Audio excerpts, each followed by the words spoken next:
Well, welcome. There's so much to go through with our home rehab kit that we're going to talk a little bit about it, hopefully give you guys the foundations of it, but I'm also going to kind of talk just a little bit more about why do I have a home rehab kit? Why did I develop one? What's the point? And second would be, what's the benefits of it? And then, what are some tips that I have? That'll be like the third point is what are some of the little tips that I would tell you if you're going to buy this kit or use it at home? What's the best way to use it? And what are some of the things I've seen that people have had challenges with it can help you other than what the book says? We'll start off with the home rehab kit. The beauty of the home rehab kit, number one, is you're on the ground. So you're on a firm foundation where you can't move too much. You can still make mistakes, but you can't move too much when I've got you on the ground. So most of the home rehab kit is going to be done on your back. The second part of the home rehab kit is that we wanted to make sure that you could work your whole spine as much as possible in the shortest amount of time. So instead of having 6 exercises for the neck and 6 for the back, we have 3 and 3. It makes it usable and doable, and the exercises are fairly easy to perform. We have 2 other pieces to the kit. A foam roller, which not everyone I recommend do this. A foam roller though, the other part of this kit is if you're gonna spend the money, so the kit itself is $199, each piece is basically $50. Now we do give discounts if you buy it all at once or get pieces, it's gonna be less expensive, but the foam roller is wonderful because not only are you gonna do a myofascial massage, it's a self-massage on your spine if you can get on the ground. If you can't, there are ways to do it on a wall. You're not going to be as effective, but if you can get on the ground with a foam roller, you could probably massage almost every area of your body. Your forearms, I could massage the legs depending on what position I'm in. I can massage my calves. The foam roller is very versatile, and what it does is we're going to use this to try to work out fascial restrictions. Your muscles have a covering on them. Have you ever eaten a steak? And that white, grayish, real chewy, hard to digest material on the steak, that's fascia. Fascia surrounds your muscles just like it does cows' muscles. And when they're cutting the steaks up, you might get some of those pieces. That can adhere to the muscles. So your fascia, or your muscles should glide underneath the fascia. They should be free of each other. When you're injured or have chronic bad postures or abnormal positions,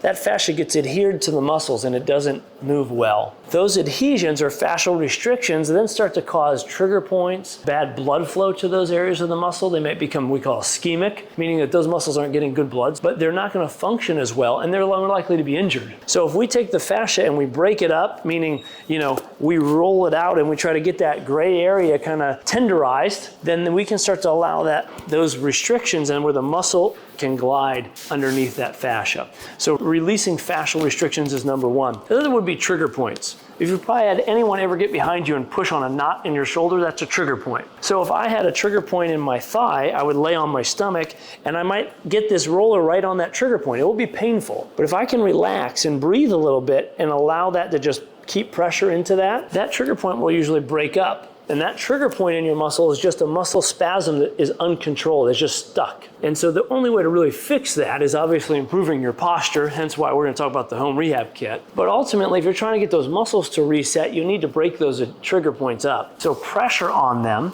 if you just kind of took your hand on your shoulder and found one and put pressure in on it, and put it long enough, it will actually kind of dissipate the pain. The pain will kind of go away after a little bit. And that means that trigger point is starting to break apart. You can do that with this in almost every area. So this is why we have this piece of the equipment. This posture disc can be used for a lot of things, but right now in this program, we're going to use it as a tool to help the flexibility and core strength of your lower body. The reason this disc is so helpful is it helps to actually hydrate your discs in your spine. So you have all your vertebrae stacked up, and in between your vertebrae you have those shock absorbers. Those shock absorbers only get fluid, they only get water and hydration through pumping and movement. So if you're restricted and you're subluxated, meaning those aren't moving, then you're not getting hydration to that disc and it decays, it wears out. Those discs need pumping and side to side, they need front to back, they need circles. So what we do on this disc is before we get on these foam blocks to lay on, we hydrate the discs. And so we do kind of a combination of stretches,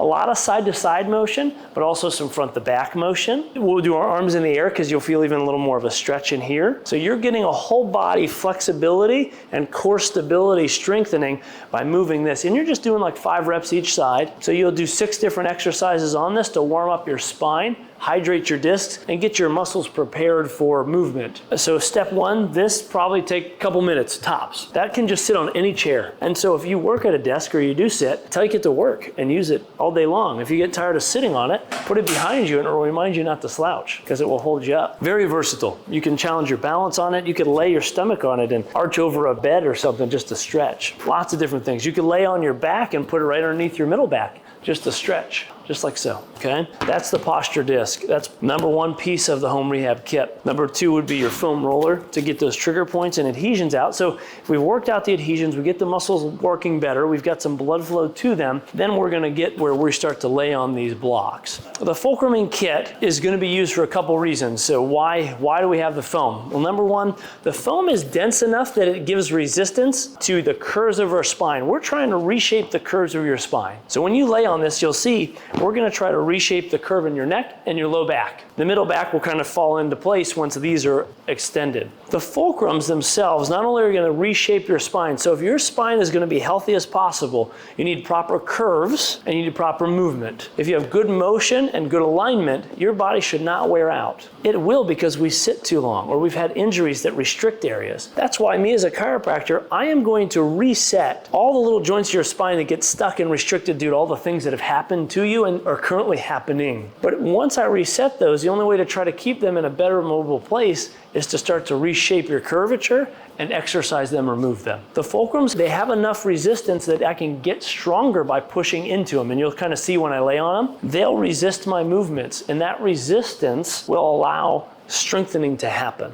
Okay, so it's not, just because I'm moving here and here, that's not going to give me a lot of strength. I need some resistance. They also keep you safe, and I'm going to talk about that with the low back one more than anything. But if I were to just go on the ground and say, I'm going to get stronger, I want to start getting my core, and I start trying to do these sit-ups here, and I'm really working this, I'm overworking these muscles probably. And if I have disc problems or back problems, which I probably do, if this kind of thing is tough on the body and you actually kind of add extra compression, you're rounding your spine. Where when we put this underneath here, and this can go, when people are putting it, one of the tips is you just need to find a comfortable place for you, but it's gonna be somewhere around the lower rib or just below that. So when I lay on it right now, I probably kind of move it up just a little bit so you guys can kind of see that it's not touching my hip, but it's pretty close. I mean, depending on the size of the person, you might not have much give at all. You just lay on it. I've had some people whose hips don't hit the ground. They're just that stiff. So I tell them to start in the bed. You actually, if you put this in a bed, you'll have more cushion, okay? So starting in bed is one thing, but on this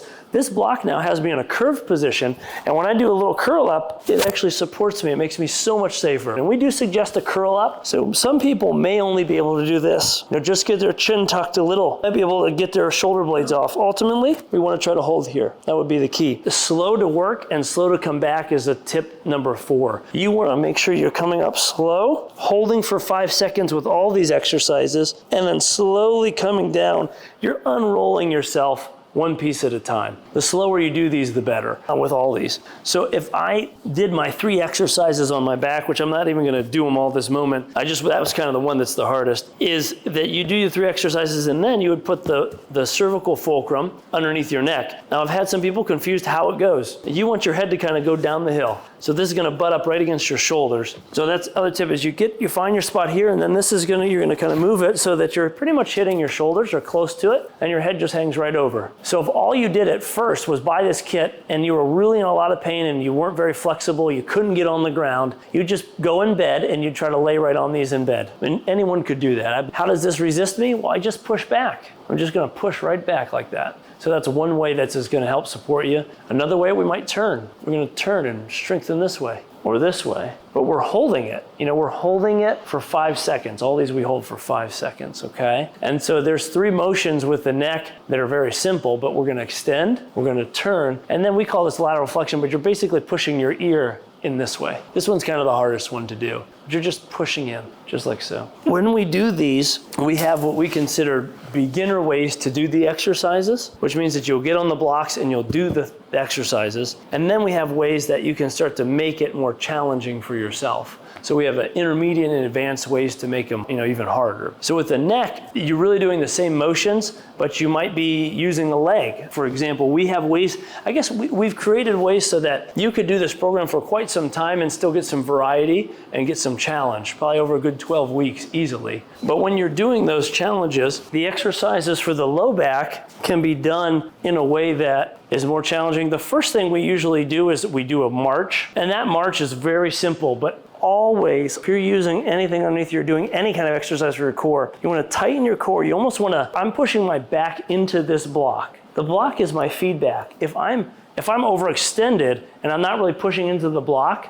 I know I'm doing it wrong. I should be forcing my lower core down and tilting my pelvis up just a little bit. So I'm turning my hips up, pushing down, and now I'm marching. I'm staying really, really tight in my abs, and I'm slowly bringing my leg down. And then I come back up here. But I'm strong here, I'm tilted here, and I'm pushing in. As soon as I lose that, if my tilt, I lose that and I tuck, then you're getting too tired, or you need to make a change. You need to push back down. But we're only gonna do 3 to 5 reps of this on each leg. But it's just simple as this. So let's say that's getting easy. Well, then you might actually start doing it when you're not really supporting one leg. So I'm not pushing down on the ground. That would be an intermediate exercise, more of a bicycle. The ultimate toughest way to do this is having to come up here and tilt over. So you can kind of bring all of your pelvis down really tight. And again, I'm still contracting my abs. I'm holding them, I'm bringing them, and then I just tilt all the way up. That's the more advanced move if you just get bored with the others, okay? The other things that we do with the low back is we do just a simple leg where we flare out. We call it like a frog leg.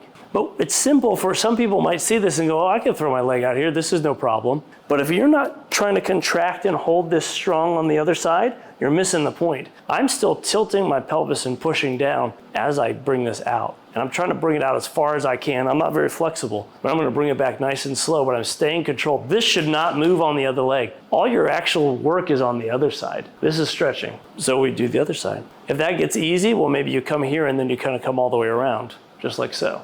You come back and then come here. And ultimately you can kind of do like a scissor. That would be the ultimate strengthening. But I could overextend here, so I'm always staying down. That's the key with this. So those are some of the ways that we advance those exercises. But to me, what I find is that almost everyone, they get extended when they're getting tired, and this gives you that feedback to push back down. Okay? The ability to do this and then advance on it every day is kind of the fun part about it, but you will start to see changes. One thing to note is if you go through the exercises, after you're done with them, that's when you're just gonna lay right on the blocks. You're done. You've got a little bit of a workout. It's kind of like the end of every yoga class, they do Shavasana. And ultimately, we want you to Shavasana for up to 10 minutes or more. We can go to 20, but don't be a hero. If you just got the kit today and you said, well, if 20 is good, 40 must be better, don't. Go like 3 minutes, tops. Build up to 5, then maybe 7. You have to give it time because the ligaments of your spine right now have changed in their position. And even if the muscles are feeling more mobile and you're getting stronger, those ligaments need a constant stretch for at least 7 minutes. It's a very, very minimum, but I'd say at least 10, so that when you come back and you stand against gravity, they don't go all the way back to where they were. They need stretched past what they're used to. And if you do a little bit every day and build it up, you won't notice a big change. If you stretch it way too much, too long, your body's gonna inflame itself on purpose to heal because you stretch too long, and then you might not want to get back on them. So little bits, increments, okay? Just get on them, just get moving. What most of my patients get stuck doing is fearing movement because they hurt. And a little bit of movement hurts more. But if we don't start moving your spine, I can guarantee it's not gonna last what you want. Because if you don't use it, you will lose it. It will start to fuse together. It will get more stiff. My rule would be this: if it's really sharp pain, something's wrong. You gotta back off, okay? If it's discomfort or uncomfortable, try to fight into that range a little bit if it is uncomfortable. And the next day, yeah, you'll probably be sore. This block here doesn't seem like much, but it will get your ribs will be sore for probably 2 or 3 weeks doing this. And this doesn't feel like much, believe me, if you look at it. But if it really is that sore, well, maybe you need to back, because if you do the exercises for your back and then you lay on it,